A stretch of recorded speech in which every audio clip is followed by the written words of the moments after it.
is prohibited. We'll have 2 mic runners. Please wait for the microphone to reach you before asking a question.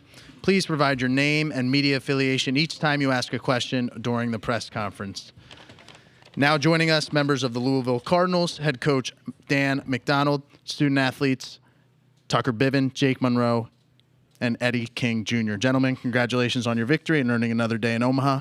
Coach, we'll start with an opening statement from you. Yeah, it's obviously awesome that I get to be with these guys competing at least another day and feel good, competing the rest of this week with them. But it's always a lot of mixed emotions because when you sit here, either you lost and your season's over or you just eliminated somebody else. So you kind of, you're just sensitive.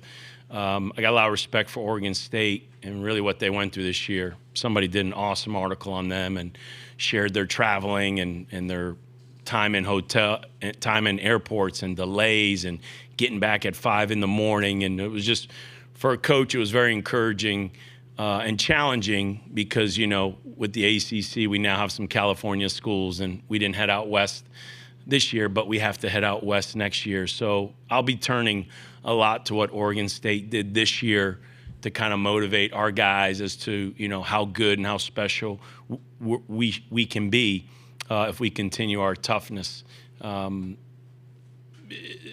We talk about the hard, and this group's been through a lot of hard. These 2 of these guys are juniors. One's a junior, one's a senior. So they've been through a lot of hard the past couple years. And, Jake comes through the junior college ranks. So let's not act like he didn't have it hard either. But I never had a doubt. This guy to my left is just an absolute warrior. It's so much fun giving him the ball. And even though, he hasn't always won, he knows win or lose, we trust him. And we'll go down. I'll go down with him any day of the week. And it kind of symbolizes our pitching staff right now, how well we've pitched in the postseason and how tough we've been. And to the 2 hitters next to him, I thought today was our best offensive day from the get-go. I just thought a lot of quality at-bats. We were moving the baseball. I think 1 inning, they robbed 3 hits in 1 inning, which, again, credit to them. But I felt really good about our offense, where we were at. And like I said, man, we've pitched our tail off this postseason. So I'm really happy for this group. We'll open it up to questions for the student athletes. Alexis Cubitt, Louisville Courier-Journal. Eddie, during the Super Regionals, you talked about hearing the chants at Jim Patterson and what that meant to you. Where does the chants here in Omaha mean, and how does that rank in your career now? It just never gets old. It's just something that I will never get used to. I'm just grateful that I'm in a position that I'm in, and I'm just I just want to take advantage of every moment I get. So just hearing a chance like that in a moment like that, it just, it warms my heart, and I'm so glad that it could be for Louisville. Aaron Fitt, D1 Baseball. Tucker, that situation there in the top of the ninth, I mean, it was looking grim. They tie the game, there's an error, and it felt like there's a chance for that game to get out of hand. I'm curious about the conversation that you guys had on the mound and how you were able to kind of regroup and get out of that jam. Oh, yeah. As soon as he came out, I thought he was taking me out. I was gonna get pretty upset. But he just came out and said, if you give up 1 or 2 runs, it's okay. We still get to hit in the ninth. We've done plenty of damage and late in the game. So, obviously, Alex, he's by far the best defensive shortstop in the country. So it'd be selfish of me to get mad at him in that situation. He's done plenty for this team. He's playing with a hurt hand, so kudos to him. But, yeah, so just trusting my team, trusting Coach Williams and the pitches he calls. Mark Blankenbaker, ESPN Louisville. This is for Jake and Eddie. That sequence where Jake homered and then Eddie went to the wall on the ground rule double, what did that do for you guys mentally as a team that you guys can get the ball out and over that wall?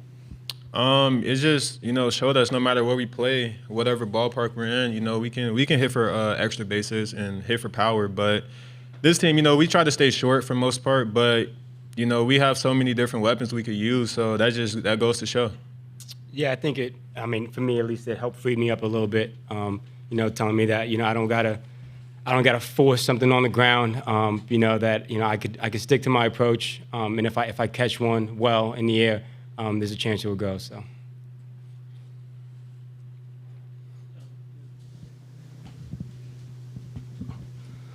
Wilson Moore from the Omaha World Herald. Eddie and Jake, just wondering, you get back to the dugout after that top of the ninth inning. Just how do you mentally reset, flush that, and go from there to score, win the game? You gotta reset as soon as you get the final out, but you just gotta have a a short mind frame or whatever. But I think we knew we were about to do something special, So I'm glad I could just come through for my team and just gotta keep it going. Yeah, I mean, for me, it was pretty easy. We had the top of the lineup up. It's tie game, so we just got to scratch across one. I think, that's easy for us to do, especially in these late game situations. And it's easy when you have a lineup like this. I struck out on a call I didn't like, and, I was upset about it.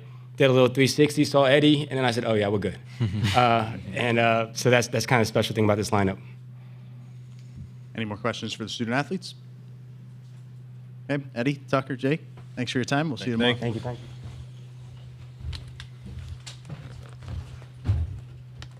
we keep this?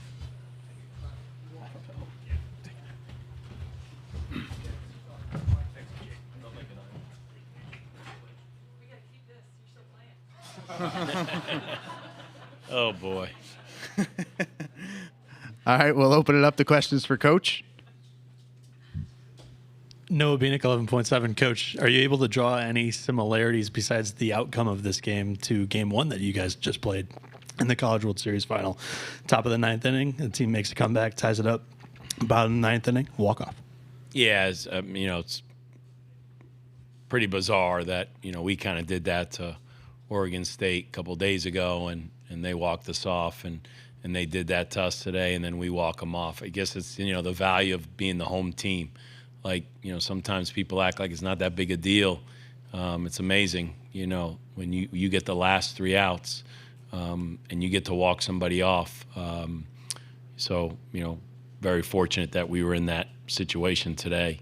You knew they were going to make a rally there late. I mean, and we pitched so well.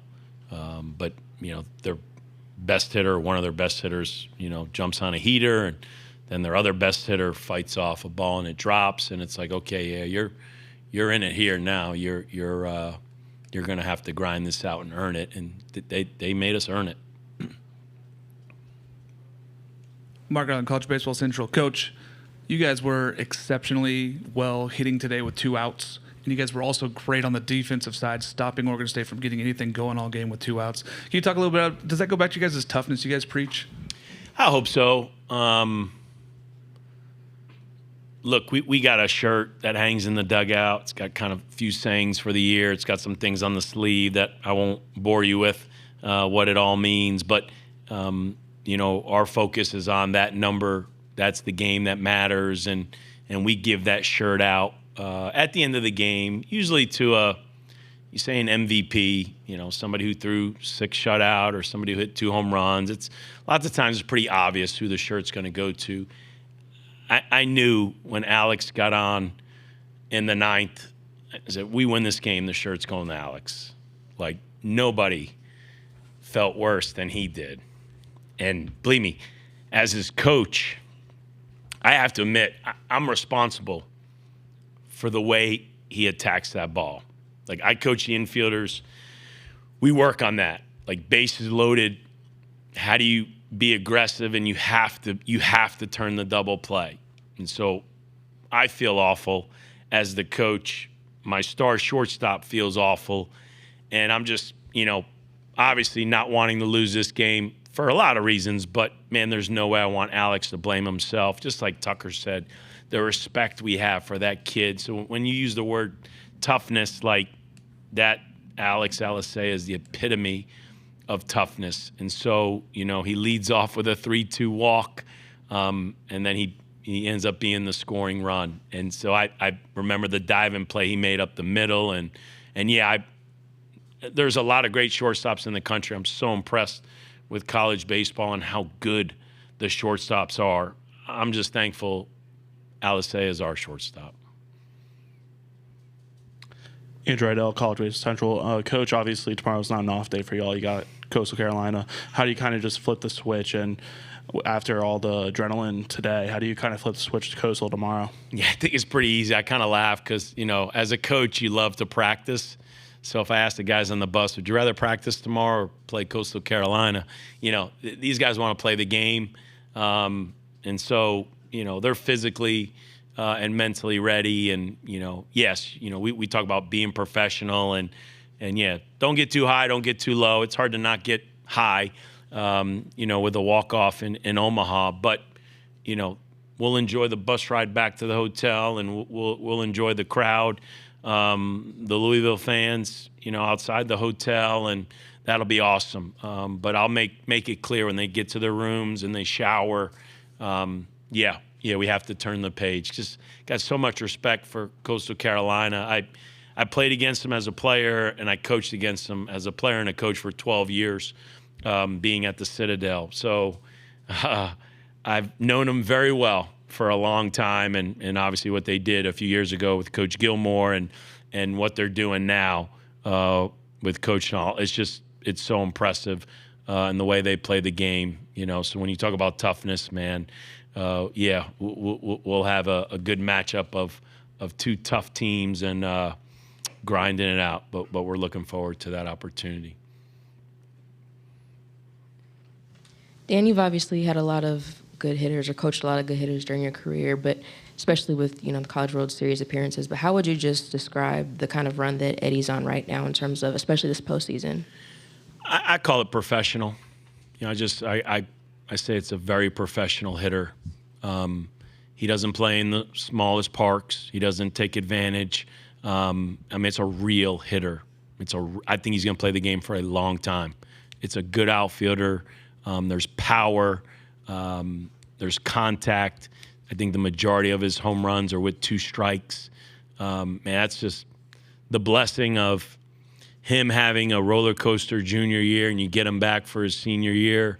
We're reaping the benefits of having Eddie King in the lineup. And I always tell our guys, sometimes when you lose, you actually win.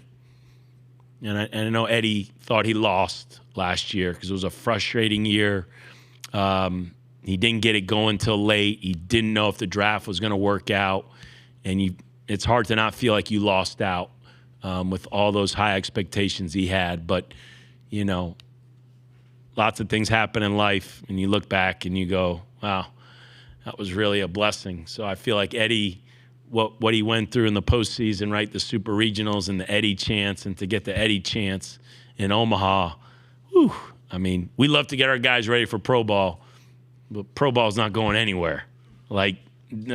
Enjoy this as long as you can. But I'm so excited and optimistic about guys like him and Jake Monroe and Matt Klein. Man, these are professional hitters. Real hitters. I don't think they're abusing an aluminum bat or a small field.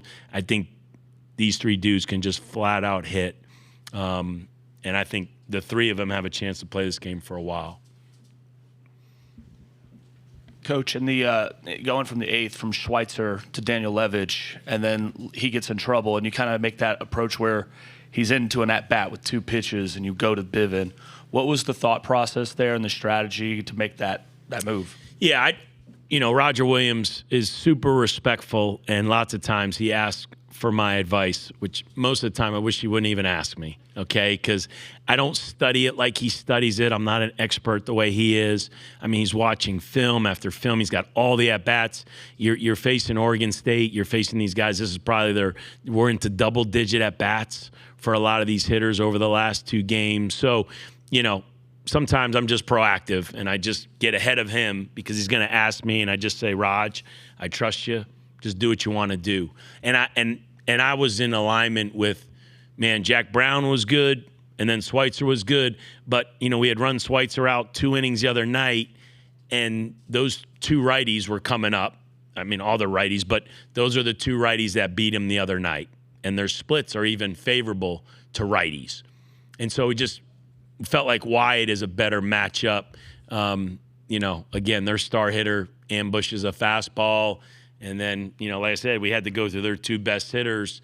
and they just set the tone. And that's where you just look at Wyatt and, bouncing some breaking balls and just you're a little concerned about the look. And it's nothing against Wyatt, but you look down there and you got Tucker Biven, right? And Tucker Biven is the guy that walks up to Coach Williams, with his cleats on in like the 7th and says, I'm pitching tonight. Like, I'm ready. Just, I'm going down there. It wasn't like we told Tucker to go down there. It was, and like he said, he gets so mad if I take the ball out of his hands. It's not easy to take the ball out of his hands, but how do you not love that in a pitcher? And so the toughness that Tucker showed tonight, and that's why whoever wins the shirt, we say our prayer. After the prayer, you have to re-gift the shirt. It's called Help the Helper. So you might have been the best player on the field. You might have been the MVP of the game, but you're not going home with that shirt. You're then going to give it to somebody else, and you're going to thank them. And so I wanted to give it to Alex so bad because of what he went through and to make sure he knew, hey, you were the winning run. Like, we won because of you. And as much as he said, Eddie and Jake, I love you guys, he flips the shirt to Tucker Biven. And I just thought it was very fitting that Tucker walks away with the shirt. That's all the time we have, and that will conclude our press conference. Coach, we appreciate your time, and we'll see you tomorrow. Thank you. Hammond Communications will post a recording of this press conference in the NCAA digital